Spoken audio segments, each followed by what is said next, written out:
Now tuning in to Earbud Media. Audio for everyone.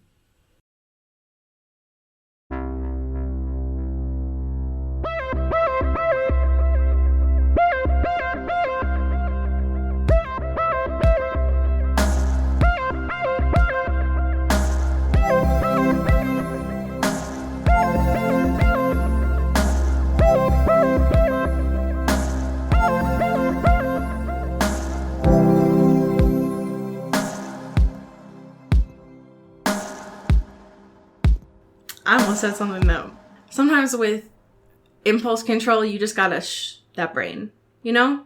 I wish more people listened to that. I wish more people online were like, that's an inside thought. Yeah, that's just for me. No one else has to be exposed to this. And it's probably for the best that no one is. God damn it. What if I just took a page from Miss Private Jet Fumes herself and just started this podcast off with a sigh? Can we cease and desist her? Because I feel like we do that more. We started that. Yeah, that's a good question. I have a follow-up question. What if God was one of us? Fuck you, actually. I can't believe that it's been so after long. 6 years, that still gets me. God. Oh, man. That felt good. That was like I was holding in a sigh for a year. I just let it out. Oh, man. Woo. I want to tell you all that are listening to this, first of all, welcome into Twilight, happy Monday, whatever the fuck, that I wish that this was just a fun little gag that Cody and I did. That it was like, hey, like before we start recording, it's like, hey, do you want to do that fun little bit that we do? And that like I was in on the joke. It's not. It's because I have nothing in my brain. And I say stuff not thinking that people will dunk on me. Sure. Yeah. Because I trust people. For the record, I need to be clear that I am not actively, like, planning to do this ever. But something happens when you say what if, and something happens to my brain. Where it's your fucking trigger phrase. Yeah, I'm a sleeper cell You're agent. A sleeper agent. Yeah, and I'm just awoken, and I fully don't, like, digest the question you were asking ever. I never am sure of what you're actually saying. I'm just like, as soon as you finish, I have to say what I've got to say. Sometimes I think it's actually gender affirming for you because you turn into like a 7th grade boy when that happens. Yeah, I fully just get rid of all decorum, all sense of, like, anything.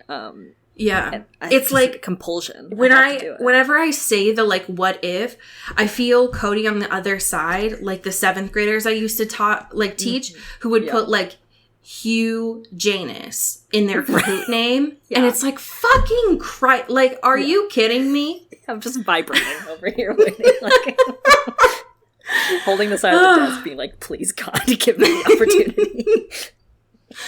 Oh, it's like anyway, what were you saying? 8th graders who like would like see a doorway and they're like, I have to smack this. Like I can't walk by. I have to do this. Yeah. And I don't understand that, but I respect it, I guess. Sure. Anyways, welcome to Into the Impulse Control. Ayo. I have none.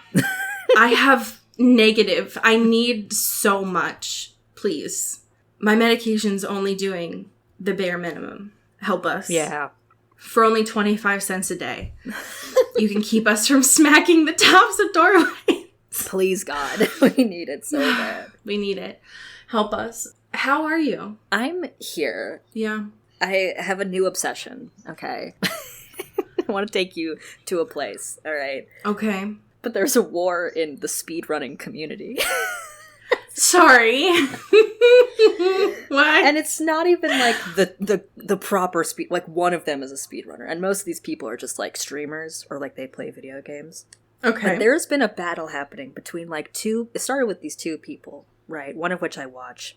Is this an enemies to lovers? No, yeah, maybe they'll kiss at the end of this. I hope so. It's not friend of the pod, but we have talked about him before. He is famously the guy who trapped himself in a box for a long time. Oh no, not Box Boy. Yeah, but this time he's just playing a video game. But him and this other guy, who I think his name is Squeaks, which is a very silly name, but I love it, have been trying to just beat each other on the video game Super Mario Party Superstars. Okay.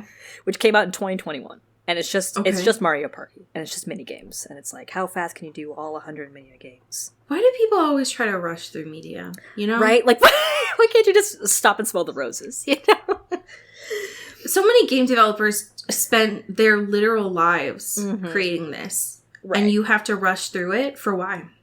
Right, and I agree with this sentiment because I have never been like a speedrunner fan. Like, I appreciate the craft because I know it takes like a lot to like learn how to basically like break a game in your favor and like just beat it fast.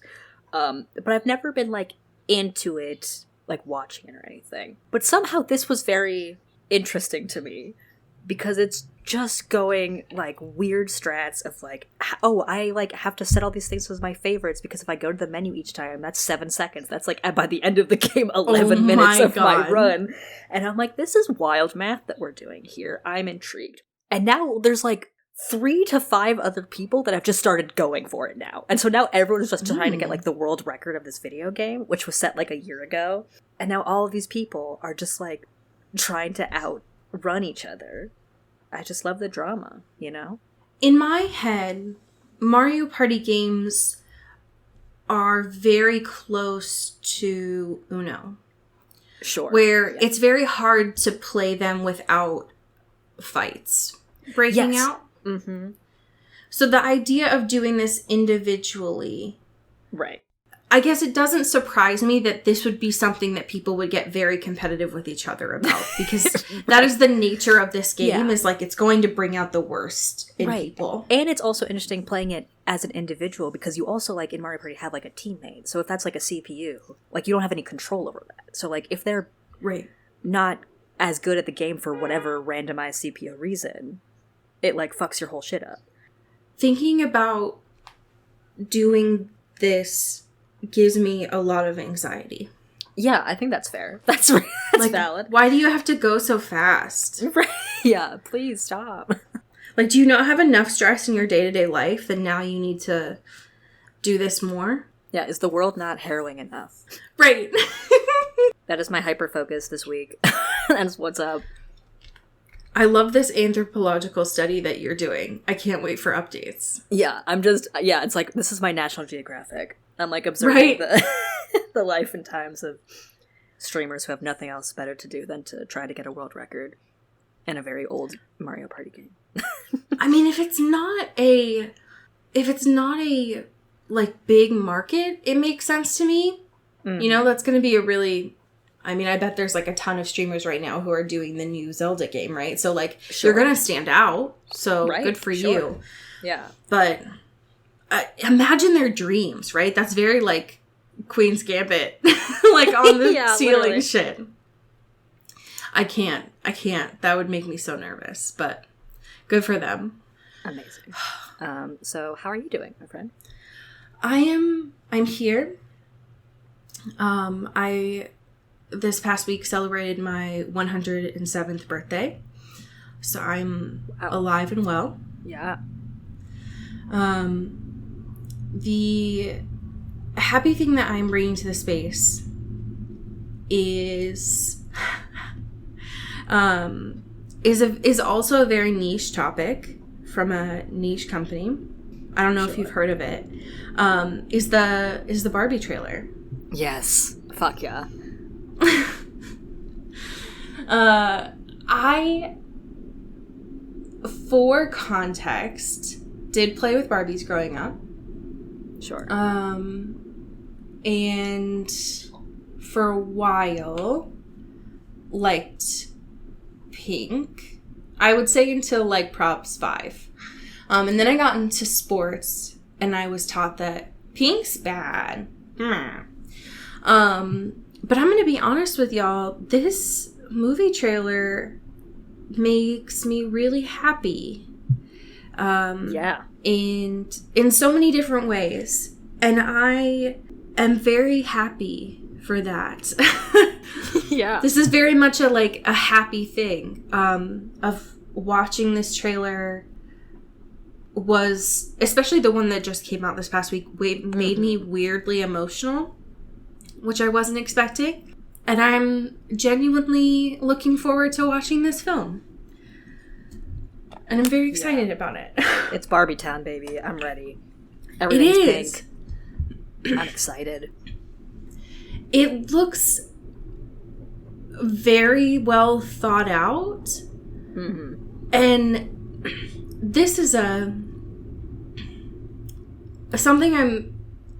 this is also part of the happy thing, I guess.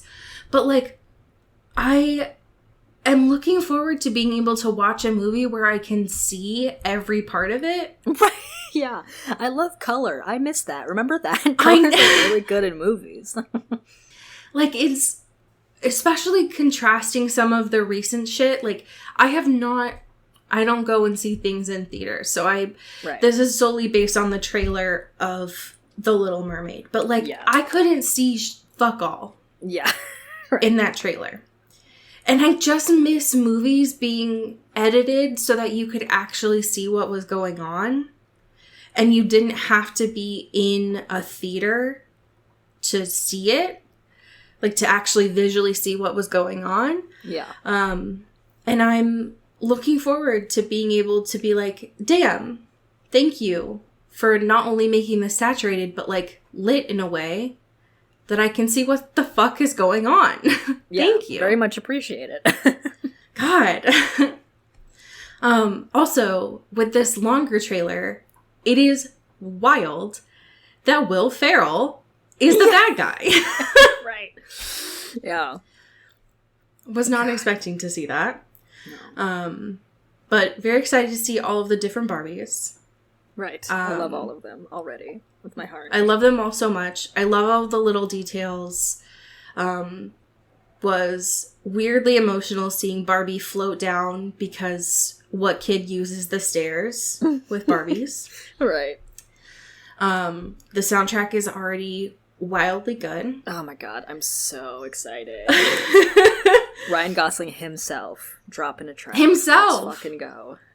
And it is something very healing to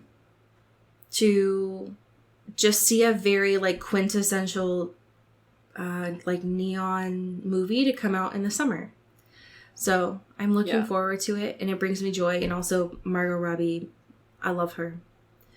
Hell yeah. So it's so nice to see someone represent me on screen with flat feet. So thank you for that. Yeah, I'm feeling seen. I'm feeling very seen on screen. Yeah.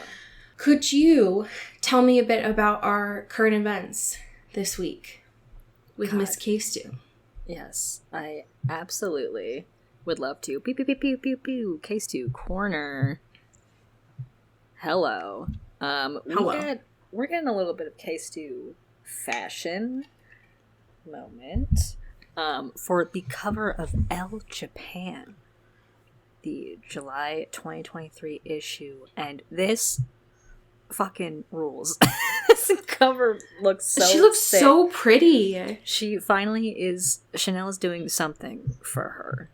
These past two outings with her and Chanel, I don't know who it is on their team that has, I don't know if there's someone inside Chanel that's kind of switched things up. Yeah. But they finally seem to know how to dress her after years. Right. God. We're leaning into it. There's something very beautiful to me about being we know it's July, and we're going to dress you in all black. So what? Yeah. Fight about it, you know? If you all missed seeing Case 2 in Snow White and the Huntsman, this shoot is going to really do something for you. This is the energy, for sure. I will say the cover, though, reminds me quite a bit of a fancy art teacher. Yes. It's very, cool, hip, new age art teacher that's, really... You have, a parasocial relationship with. Yes, exactly. Yeah. But then the inside photos, it's like all lace. And only lace, actually. Right. And also long hair at one point. Right. Like, okay. Sure. Fair enough. Great. I love these. Thank you, Chanel, for not finally disappointing us. Yeah. And listen, there's not like a lot of new stuff in this interview, and it's kind of fucked up that we still have no updates on this ghost hunting show. And I've just got other things to think about or like flex on a magazine cover, whatever. But can you just give us a morsel of anything? I'm so bummed. Someday soon, please. It's all I need. You know what I do have updates on? Yes. What's up? I have updates on a birthday twin from one of our patrons, Emily. Oh my gosh. I love this. If I can direct you to our email, we got an email from Emily. Hell yeah. Titled For Birthday Month. Yeah. This is I would not even say this is an email so much as it is a photo essay. Yeah. Yeah, this is a carousel of art. Yes. So Emily writes, my birthday was last month, but in honor of Allie's birthday month, I present to you my office when I walked in on my birthday. And there is just a gaggle of photos from an office of all Twilight, like, birthday decor. Like, so many versions. Like, so many different types of and they birthday look decor. like time period correct. Like, somebody went on eBay and got them. Right. Emily writes, the best part was that as I was working, I kept finding more Edward, Bella, and Jacob all around hidden in my things. Right. Obviously, Bella was in my cactus, but I think my coworker really missed an opportunity by putting Jacob in my tree-looking plant instead of Edward and his spider monkey. Yeah. But I do appreciate the commitment, even if the maybe artistic direction is not maybe up to Emily's snuff. But this is astounding. This is incredible work. I want these balloons, honestly. I know. It's got so hard with just Edward's face on them. Like, where are these from? I do need to know. I would love to ask your coworkers where a lot of the stuff is from, because it's from a lot of different photo shoots. We have stuff from Breaking Dawn Part 2. We have stuff from New Moon. Right. I have questions, and we don't get any answers. No. But the lengths that your coworkers went through, Emily, they love you.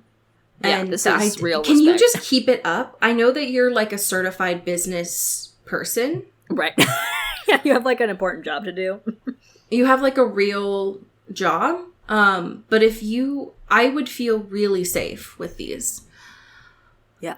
I think that's just okay. So morale, there's a little bit more in this. I got lost with all the photos. Of course, all the old men in my office were either giving the decorations a confused look or asking me who, quote, those people were.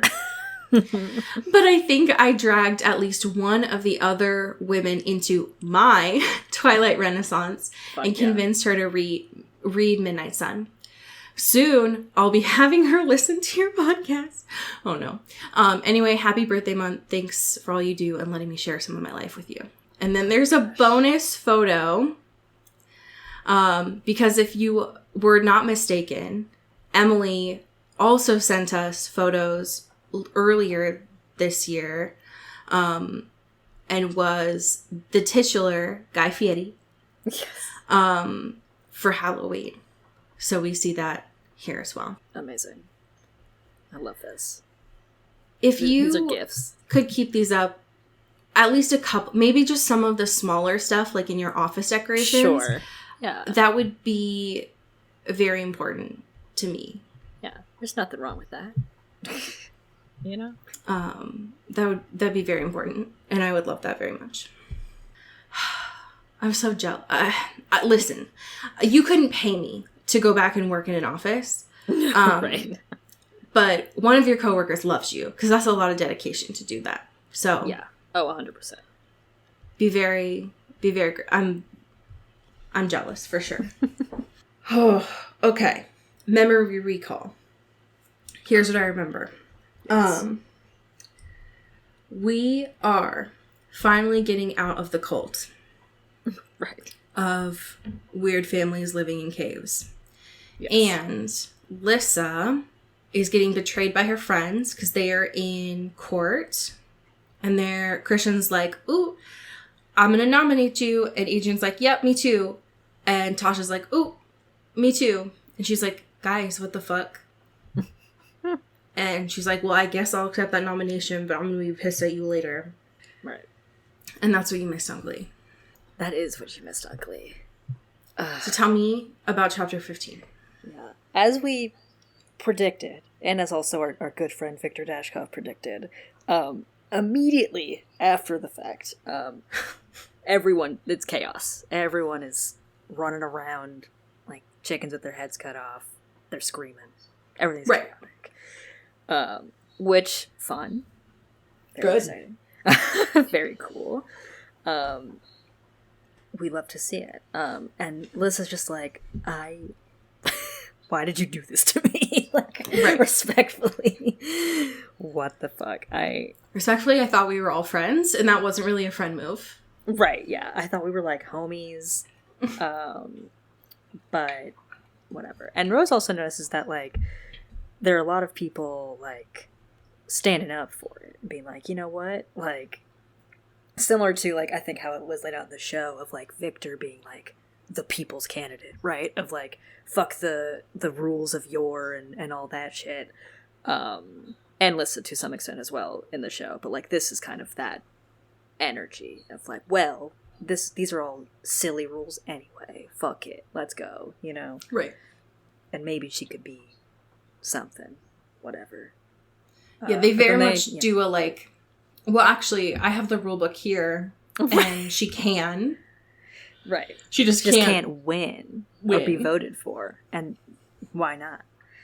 And so they do, of course, a vote, and they're like, fine, whatever. This is okay, I guess. But it's still pretty, like, even split. Like, it's like 6 out of the, 11 or whatever say yes. Which is kind of really bullshit, actually, because the council shouldn't have to vote on this. Like, right. It's already a law. It's already in the rule book. But, who gets to tell the council no, I guess. Yeah. Right. Anyways, Lissa's fine. Yeah. She gets to run. Yeah. And she's like, I can't believe you did this to me. And everyone's like, whoa, whoa, whoa. We thought you would love this. Abe is like, don't relax. You're not going to be queen. It's literally impossible. So let's chill out. Okay. Right. And Lissa's just like, I don't understand why we'd even do this. Like, what's the point? This makes no sense. We're just going to do all this for what? And then realizes, A, it'll delay this whole thing a little bit faster, or a little bit further. And also it was Rose's idea. Oopsie. Uh-oh. Sorry. I love this, too, because Lissa's she's on one right now. Right. She's like, how am I supposed to be looking for the murder if I'm doing all of these tests? I can't be, like, jumping through all of these, like, literal and figurative hoops. When Rose needs me, I need to be helping her right now. And Abe's like, well, first of all, you won't be doing that. We all will be. And second of all, Rose suggested this idea. She's like, that's not true. Rose would never do that. I love, too, how Adrian's like, yeah, honestly, though, it is kind of your fault because Rose was really complaining about how the town she's in sucks so hard. So really, you should do the solid for her. So you kind of put her in a bad spot. So think about that. And apparently, like, the first royal test is the next day, like tomorrow. Right. She's like, I wasn't planning for this. And if I fail that one, I'm out. Like, this whole plan of it buying extra time falls apart. Yeah. But Christian, Mr. Optimism, all of a sudden, It's like, well, that won't happen. Yeah. You're gonna do great. I believe in you, babe. Like, when did he become Mr. Sunshine? Hello? Right. We also get this this mention of this other character, Ethan, who is now taught as kind of like best boy, wink wink, perhaps. This was odd to me. Yeah. Because he's just mentioned and then we drop we completely. continue. Yeah, because it's like we need, guardian around you at every turn, and like the only people we can trust are, Eddie and Mikhail and everyone else. There's like only 2 people on the roster, and then Abe's like, well, don't you have your boo thing? And Tasha's like, what are you talking about? And everyone's like, what are you talking about? So that's interesting. Very odd. I mean, to be fair, Lissa should have someone around anyways. Right. That's just But they reasonable. seem to be more emphasizing about that because there is someone around with negative political motivations. Right. So. Yeah. But that's really all we get because Sydney's like, Rose, wake up. Yeah. Girl. So we don't get much more We're in information. Kentucky, baby. The lore about Mr. Donovan. It's fascinating. I need more Ms. Ferrero Rocher. Right. Because I love this idea of like this network of Strigoi who are kind of like the mob, that are like always connected to each other and like have their own ways of like figuring out business and taking care of business. And for this, it's like Dimitri's like, all right, so Donovan, here's his deal. He runs a tattoo parlor, one that Strigoi love, wink wink. And everyone's like, what? It's like, what do you mean? It's like, people come in, do they come out? Who knows? Kind of situation. Sometimes they'll just like actually give him a tattoo and let him go to like keep up appearances. Also, there's drugs, so that's part of this as well. This tattoo parlor has everything. It's got everything. It's the most, hottest club right now. What are they good at tattoos? Right. Or yeah. Yeah. What like, are they happened? actually trained? Who knows? What's the Right. What's your style? Do American Were they- traditional? Did they learn how to do tattoos before or after they became Strigoi? I have Right. questions. Were they apprentices? Did they go through the pipeline of going Right. Do they only do Flash? Do they have an Instagram? No, this wouldn't have been Instagram times. Do they have a website? Right. Yeah. I have questions. I have so many questions. And so We get none. Dimitri- We get no answers. No, I want it so bad, but maybe God, I just want it so bad. But Dimitri's big brain plan here is like, hey, we need someone to come on in, lure, ask for a tattoo, but be like, hey, I work for Dimitri, and he's fucking pissed, and you're scared of him, so come out and do something. And I can't do it because I'm Dimitri. Right, I'm And Dimitri. Rose so can't I do can't do it. And Rose is like, bet, I got it. And Dimitri's like, no, you can't. And Rose is like, what do you mean?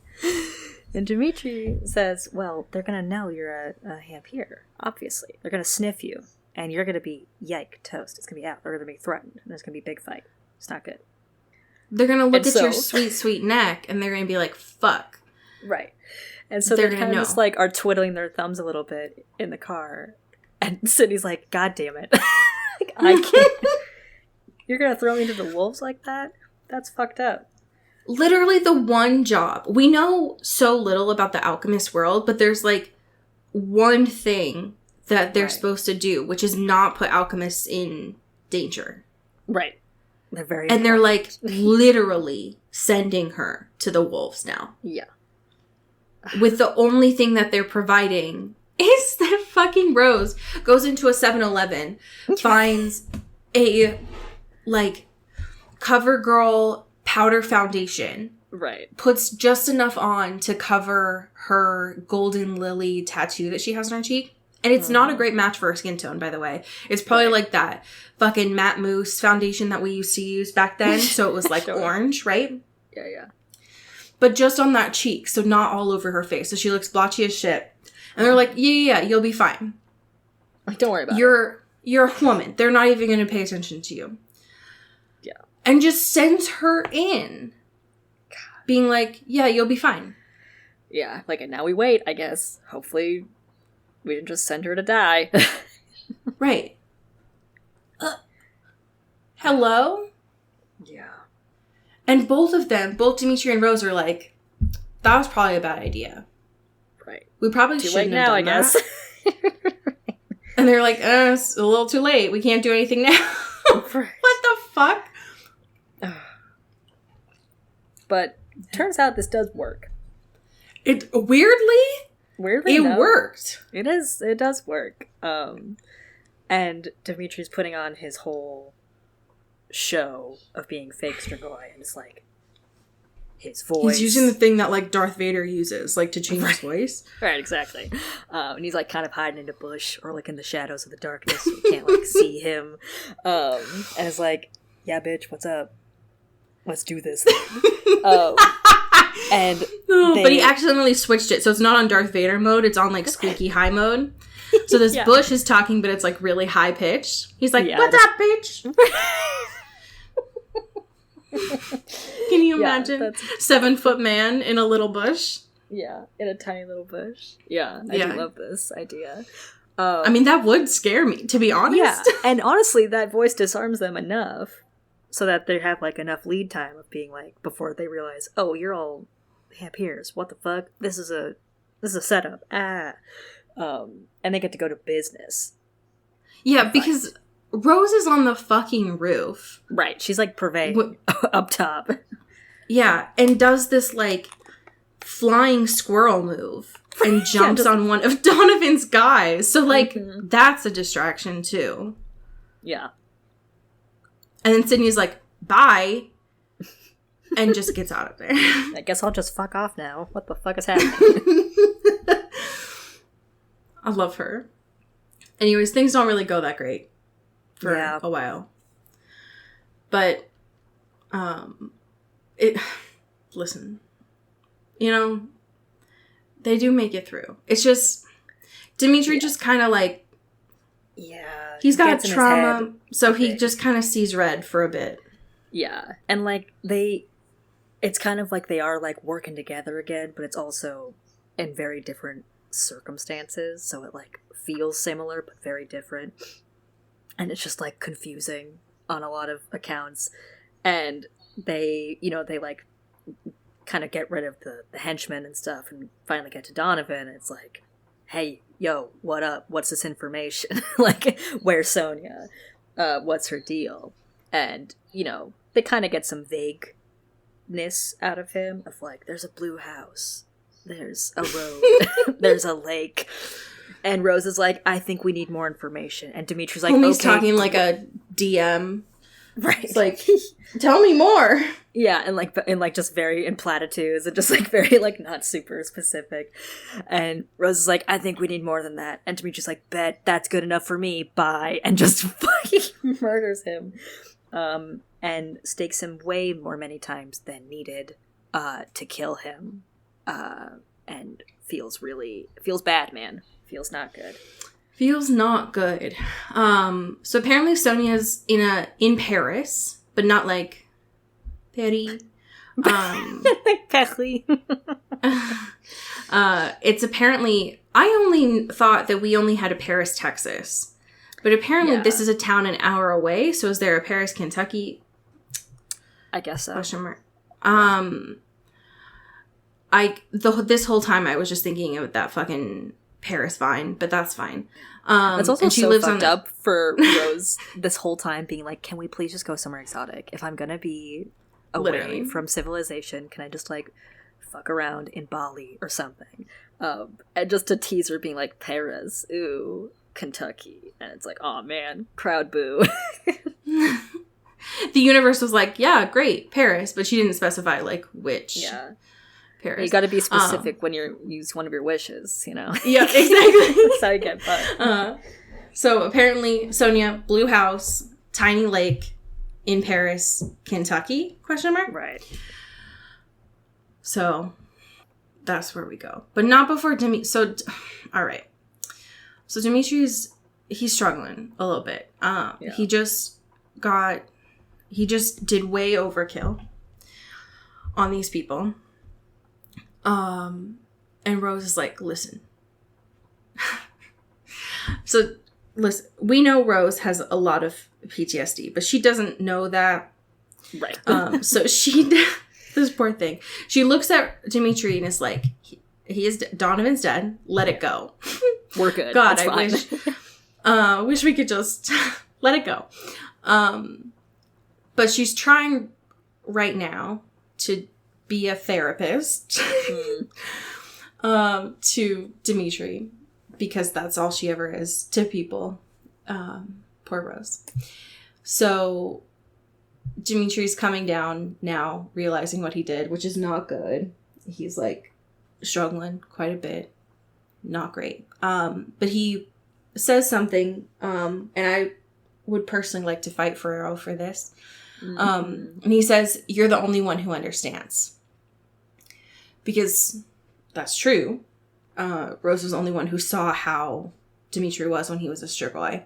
And he says, I could never explain it to anyone. That he's the only one that Rose is the only one he can tell this to. This is so what evil the fuck is wrong with like, you? This is so evil for so many reasons. Because it's like this whole time, Rose has felt very inferior because of this, right? Of being like, Lissa is the one that Dimitri is now like the ride or die. This is the one he pledges his allegiance to. He like has all this like debt to her for saving him. Even though I did a lot of that organizing, and that's fucked up, and he loved me, and I loved him.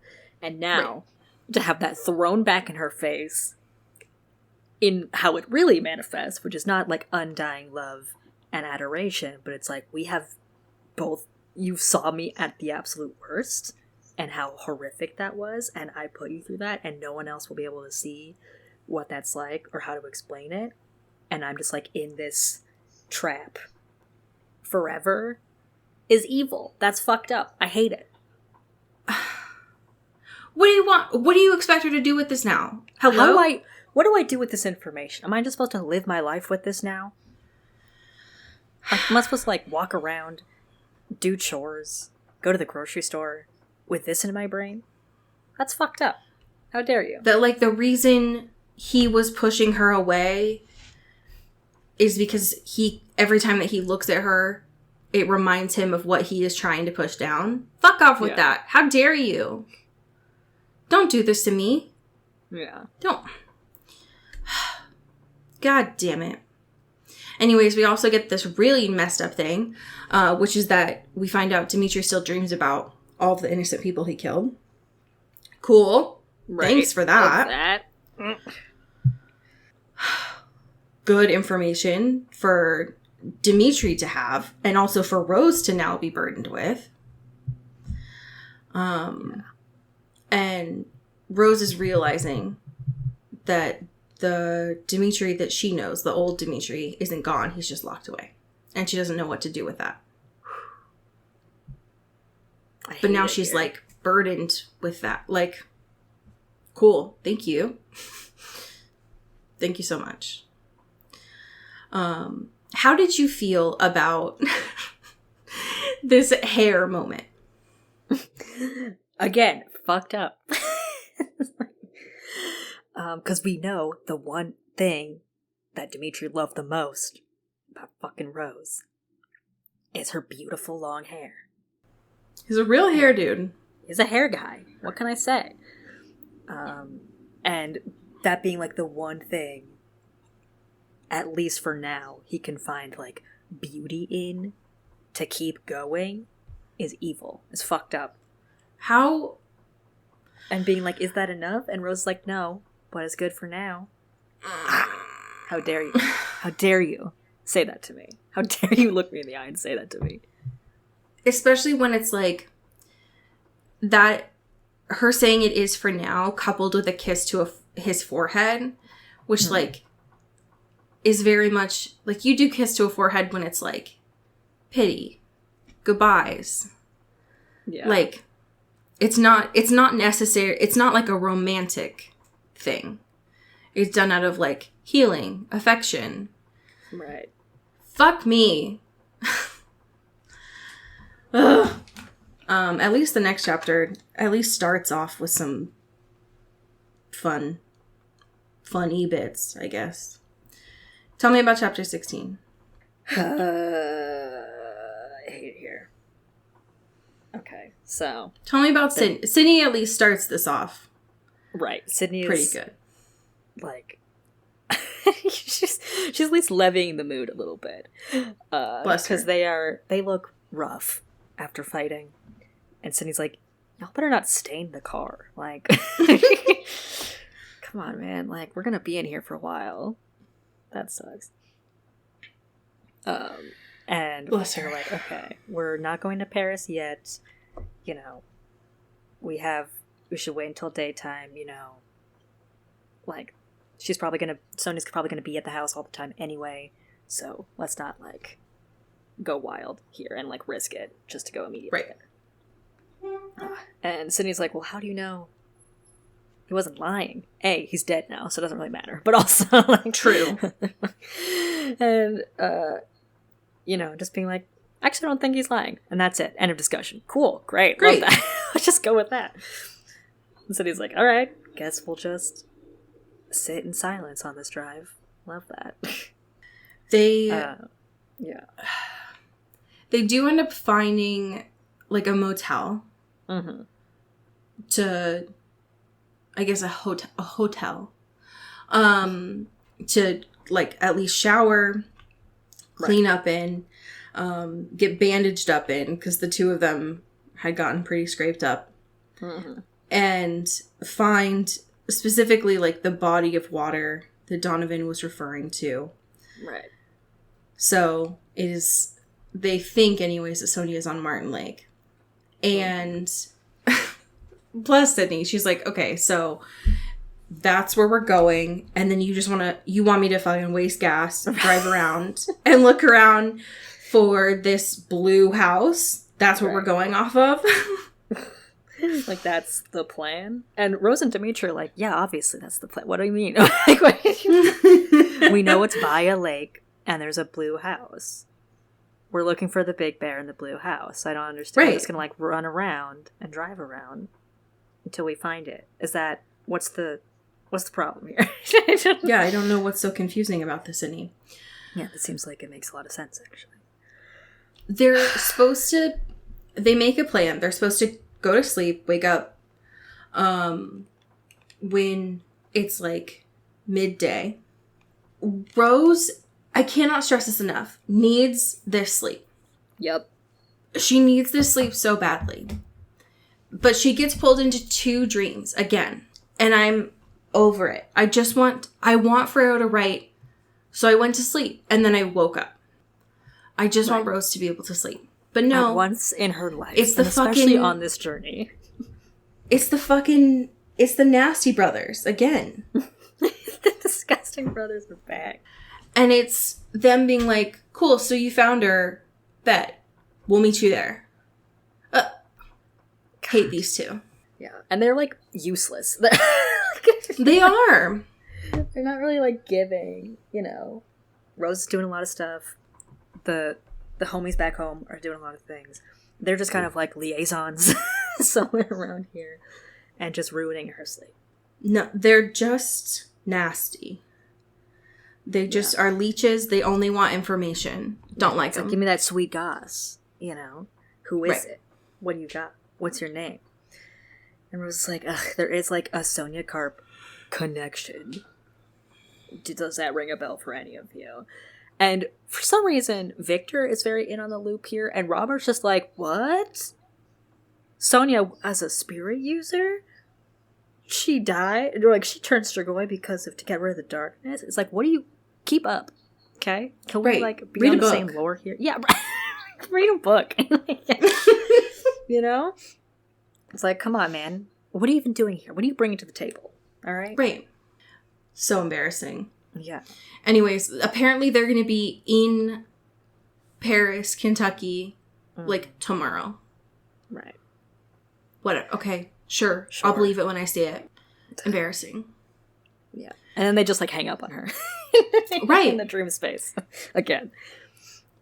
At least it seemed quicker than the previous one, so hopefully she can sleep. But, no. That's because wishful thinking. She has to give free therapy to Adrian. I love too.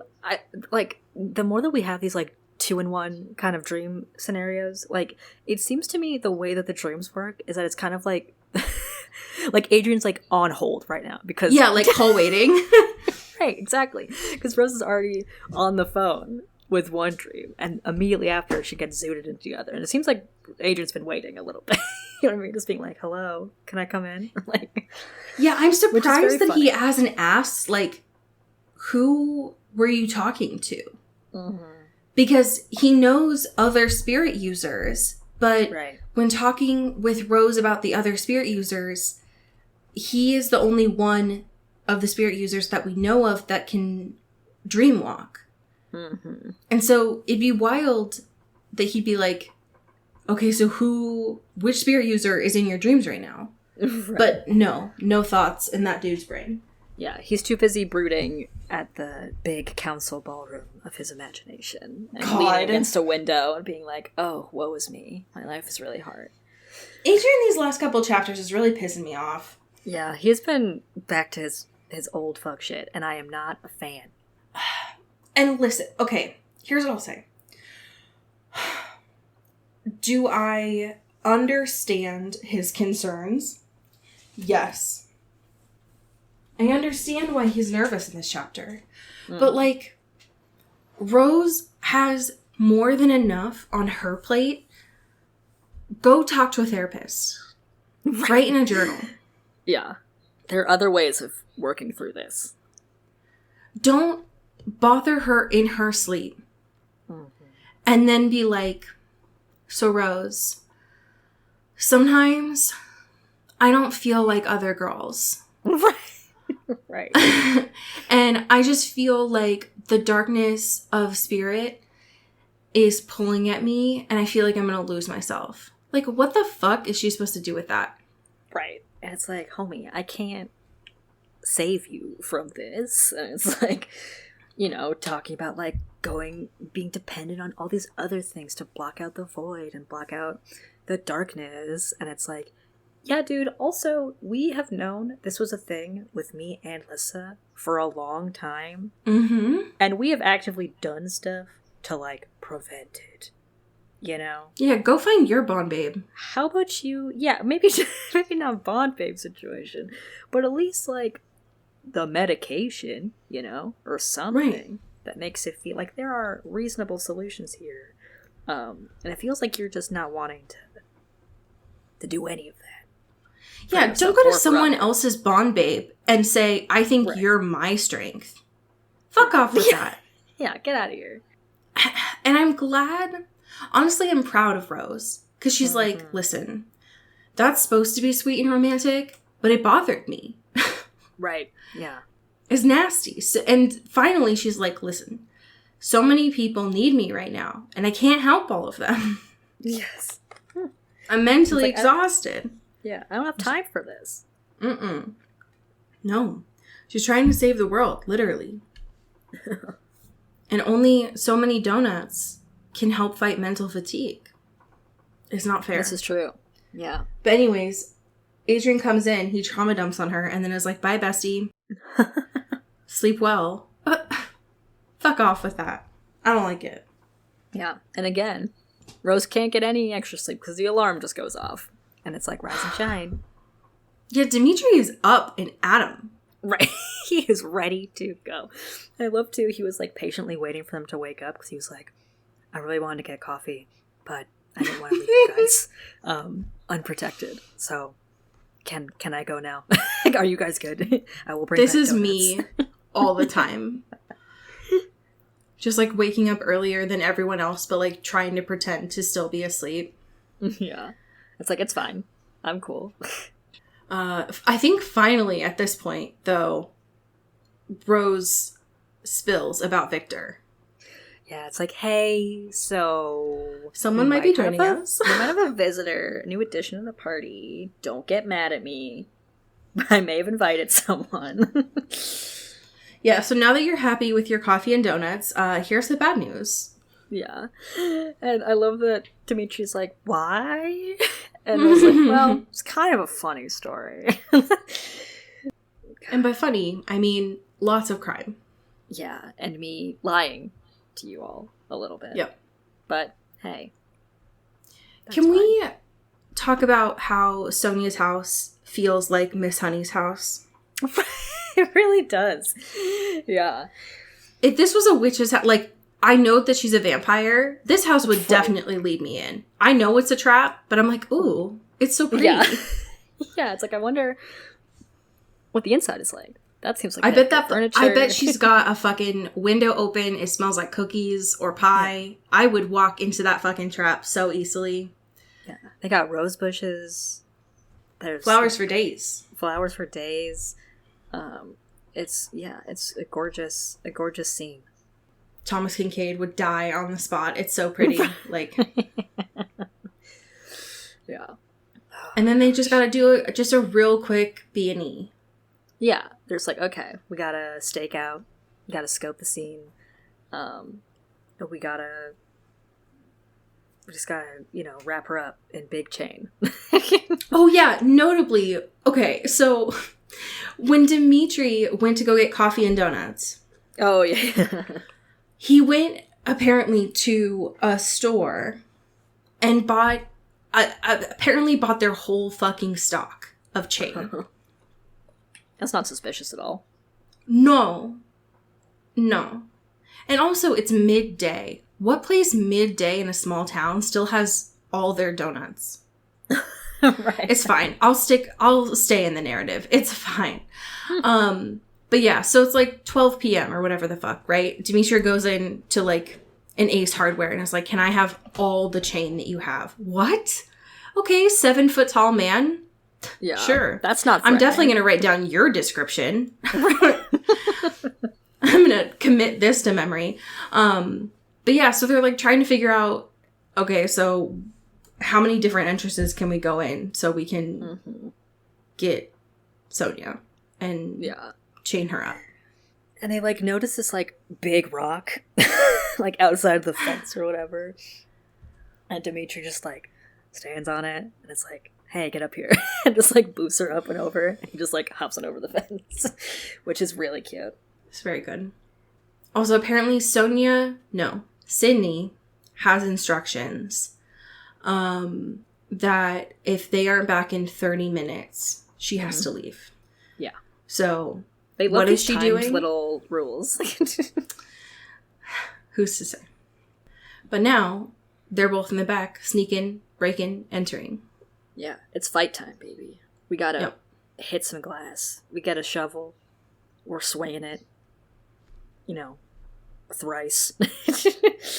I'm pushing through, shoving a little wheelbarrow, throwing it, chucking everything they got against this glass.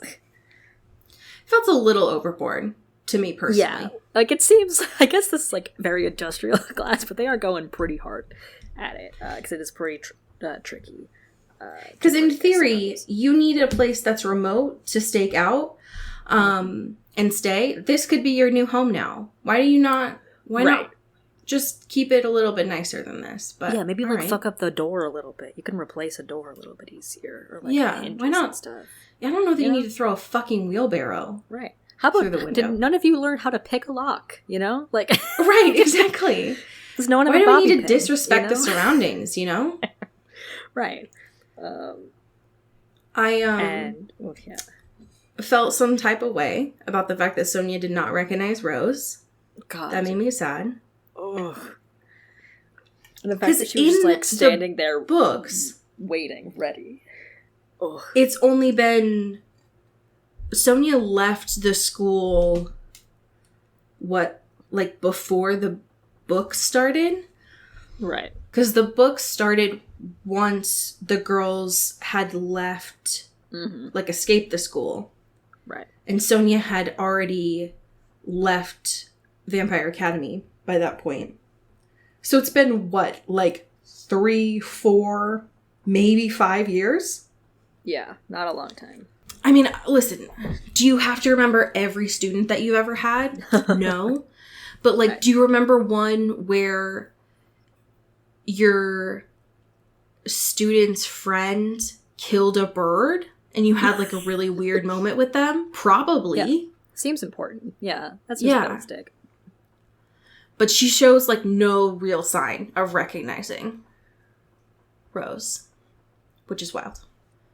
So, yikes. Anyway, Sydney has to come in with, like, 50 fucking feet of chain. Yeah, it's like, okay, we're incapacitating her. We gotta run back here with the chain.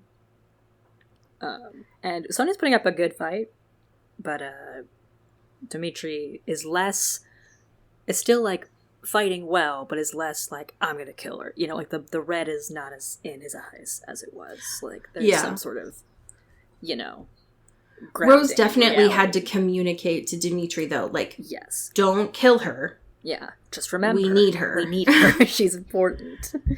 Yeah. Yeah, and it works. And now they Rose fucking ties her interrogate. Yeah. Oh, so, my God. I guess, next week, so chapter 17 and 18, we learn about Sonia. Maybe we learn about Lissa's sibling. And then, unfortunately, the Disgusting Brothers make an appearance. Oh, God. I'm so nervous. So, but we are to celebrate, though, we are out of the cult, though. So we have a new setting. And I will take that as a win. Yeah, I think that's good for everyone. Yeah. So, a win is a win. You know what I mean? We do have some amazing patrons. Would you like to start us off? Absolutely. Thank you to Kylie Minty. Ooh, thank you to Alex Dornan. Pew, pew, pew. Thank you to Mulch Gray. Mulch. Thank you to Jasmine Anastasia. Ow, ow, ow. Thank you to Megan Pattinson. Ooh, thank you to Cassandra O'Shea. O'Shea. Thank you to Katya Karp. Ooh, thank you to Hope Castile. Ow. Thank you to Rachel Ashford. Ooh, thank you to Maddie Facinelli. Pew, pew, pew. Thank you to Genevieve Morgan. Ooh, thank you to Danielle Burke. Ow. Thank you to my mom, your mom, all of our moms. Kelly Beck. Mom. Thank you to Sophia Salinger. Ow. Thank you to Laura Forty. Ooh, thank you to Dan Zeklos. Pew pew. Thank you to Emily Ozera. Ooh, thank you to Jaylene Iveshkov. Ow. And last but certainly not least, thank you to Ashlyn Vogel. Ooh. Pew. So I have a fan fiction for you today. Uh-huh. It is... I have a fan fiction for you today. Okay. It is based off of a TikTok that I found. Oh my God, I've seen this TikTok. Fuck. Okay. All right. Great. Yeah. So then I don't need to give you much context for this. Yes. For our audience, for our dear friends, this fan fiction is something that I found from a creator on TikTok. The creator's username is Sadville, who created something that has never piqued my interest more, and it is that they wrote a fan fiction about the sexual tension between Michael's and Joanne's, the craft stores. What I came to find out is that this person wrote this fan fiction not on AO3, not on Wattpad, not any of those, by hand. It was bound. It was written by hand. It was a mixture of like plays and bullet note. Like, it was a multi-format thing that they've written. So naturally, I was like, I need to know everything about this. What they have done is they put the first chapter of this on their Google Drive because they are waiting to be accepted to AO3, which I didn't even know was a thing. Wow, that is... So, I mean, once you win a Hugo, you know. Right, exactly. It becomes a lot more exclusive. I'm going to read an excerpt of this fan fiction, which is titled Hearts and Crafts. And like a fucking enemies to lovers of the craft stores, Michaels and Joanne. The username that this person has selected for their AO3 is Seasonal Deck Whore 111. Amazing. I cannot tell you, I've never been more invested in something in my entire life. So this is from chapter 1. Incredible.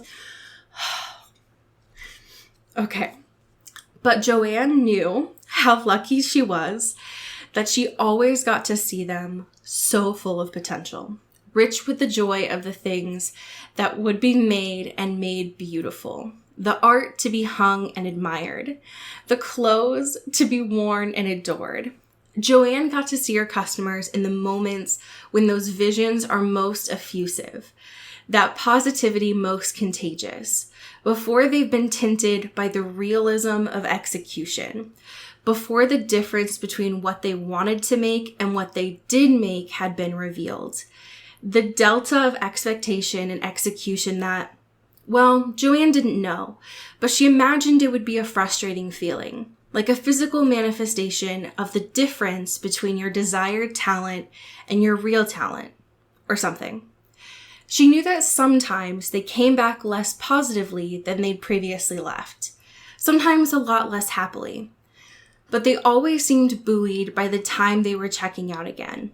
And with 60% off that one regular price item, the one they always wanted but weren't planning on buying, the new tool or toy or technique that will open up a whole new world of creative potential, they left happy. And her customers needed other stores too. They'd eat when there were fast food options in the parking lot. When there was the hardware store, Joanne would see parties split up between the two simultaneously, usually with the same energy, that buzz of projects and potential.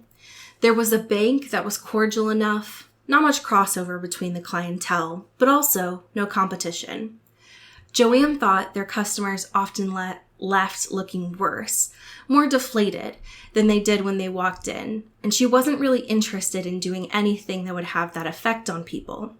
So she was excited to meet this new neighbor, to see what the universe and the Greater West Metro Shopping Center had in store for the coming months.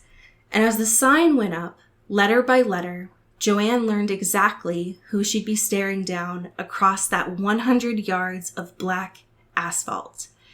Michaels.